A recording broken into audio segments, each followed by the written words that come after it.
जो मेरे भाई तहरीक लब्बैक से वाबस्ता हैं, तहरीक लब्बैक से उनका ताल्लुक़ है, वो तो ये वीडियो पूरी देखेंगे, लेकिन उन लोगों को भी ये वीडियो पूरी देखनी चाहिए जिनकी नज़र में तहरीक लब्बैक एक खून खराबे वाली जमात है और शिद्दत पसंद जमात है।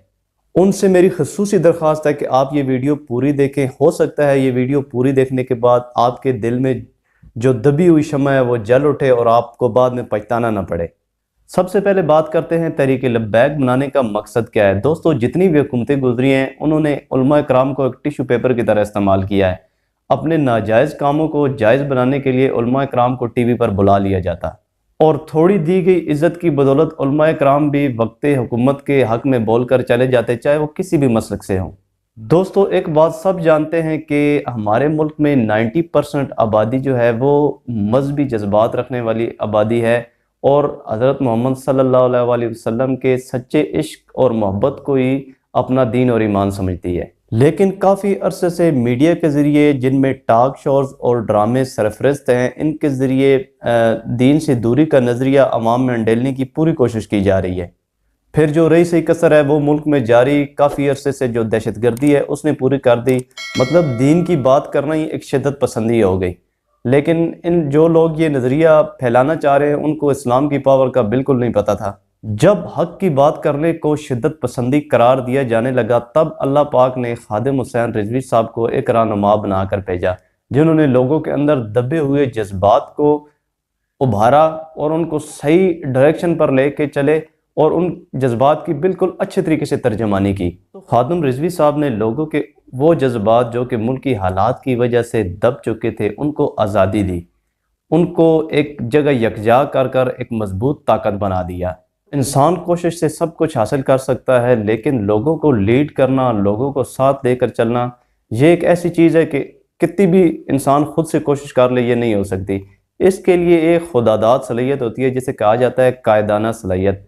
यही कायदाना सलाहियत अल्लाह पाक ने खादिम हुसैन रिजवी साहब को अता की थी। लोगों को उनका अंदाज और उनके नज़रियात बहुत पसंद आए। लोग ज़ोरों शोर से उनके काफ़िले में जमा होने लगे। जब ये तादाद बढ़ने लगी तो खादिम हुसैन रिजवी साहब ने एक सियासी जमात की बुनियाद रखने का फैसला किया जिसका नाम तहरीक लब्बैक पाकिस्तान रखा। इसमें बहुत सी बातें हैं, जैसे कि उनके अमसर डॉक्टर आसिफ जलाली साहब का उनसे इख्तलाफ वगैरह, लेकिन हमारा मौजू आज वो नहीं है, इसलिए मैं उस पर बात नहीं करूँगा। फिर दोस्तों, नवाज शरीफ की हुकूमत में सन 2017 में एक मखसूस अक़लियत के लिए वोट के रास्ते खोलने के लिए इलेक्शन रिफाज में एक चेंजिंग की गई। हालांकि वो अक़लियत खुद को अक़लियत कहती भी नहीं, खुद को मुसलमान कहते हैं। जबकि हुकूमत के ज़हन में ये बात थी कि मौलवी हजरात की तरफ से या मजहबी जमातों की तरफ से प्रेशर आएगा, लेकिन पिछले फैसलों की तरह हम इस प्रेशर को भी हैंडल कर लेंगे। लेकिन हुकूमत को ये नहीं पता था कि इस दफ़ा उनका पाला एक मर्द कलंदर से पड़ने वाला है। खैर, रिजवी साहब ने इस फैसले पर एक्शन लेते हुए फैज़ाबाद की तरफ मार्च करने का इरादा कर लिया और हुकूमत से डिमांड की कि इस रिफॉर्म में चेंजिंग के जो जो भी इसमें मुलविस हैं, ख़ासकर ज़ाहिद अहमद वज़ीर, उससे इस्तीफ़ा लिया जाए। और दोस्तों, मैं बताता चलूँ कि ये वो वक्त था जब मैं ख़ुसूसी तौर पर इस चीज़ को मॉनिटर कर रहा था, क्योंकि ये पहला टाइम था जब खादिम हुसैन रिजवी साहब को कायदाना सलाहियतें पब्लिश करने का मौका मिल रहा था। दोस्तों, मार्च इस्तकामत से फैज़ाबाद पहुँच गया, लेकिन हुकूमत ने बहुत ही लापरवाही का मुजाहरा किया, जैसे उन्हें इन लोगों के ना आने से फ़र्क पड़ता हो ना जाने से फ़र्क पड़ता हो। खैर, वक्त आहिस्ता आहिस्ता गुजरता गया। खादिम हुसैन रिजवी साहब अपनी इश्क रसूल से भरपूर खिताबात और तकरीरों से कारकुनान का खून गरमा रहे थे और इसी बदौलत सख्त सर्दियों में भी कारकुनान रोडों पर सो गए, उनको सर्दी न लगी। दोस्तों, आहिस्ता आहिस्ता ये आग पूरे मुल्क में लगने लगी। हर तरफ ये खबर फैल गई कि हजूर सल्लल्लाहु अलैहि वसल्लम की नमूस के लिए एक मुजाहिद फैज़ाबाद आया हुआ है और हर मुसलमान के अंदर ये एहसास जागने लगा कि क्या ये जिम्मेदारी सिर्फ उन्हीं की है, तो हम क्या नाम के मुसलमान हैं। आहिस्ता आहिस्ता लोग फैज़ाबाद में जमा होने लगे। जितने भी मुल्क भर में आस्थाने हैं उनसे खाना राशन कारकुनान को मिलने लगा। एक माहौल बन गया और हुकूमत की परेशानी भी दिन ब दिन बढ़ने लगी, क्योंकि मौलवी हजरात जो हैं वो तो उठने का नाम नहीं ले रहे थे। खैर, सारे अरबे आजमाने के बाद हुकूमत को खादिम हुसैन रिजवी साहब के धरने के आगे घुटने टेकने पड़े और ज़ाहिद अहमद से इस्तीफ़ा लेना पड़ा। इस बड़ी अचीवमेंट के बाद दुनिया भर में खादिम हुसैन रिजवी साहब की शोहरत एक आग की तरह फैल गई। जहाँ उनकी शोहरत फैली वहीं उनकी अपनी भी कुछ हसद की आग में जल गए। दोस्तों एक बात और, कुछ लोग समझते हैं कि खादिम हुसैन रिजवी साहब बहुत गुस्सीले और जलाली किस्म के इंसान हैं, जबकि मैं समझता हूँ कि खादिम हुसैन रिजवी साहब बहुत ही बारीक बीन शख्स थे।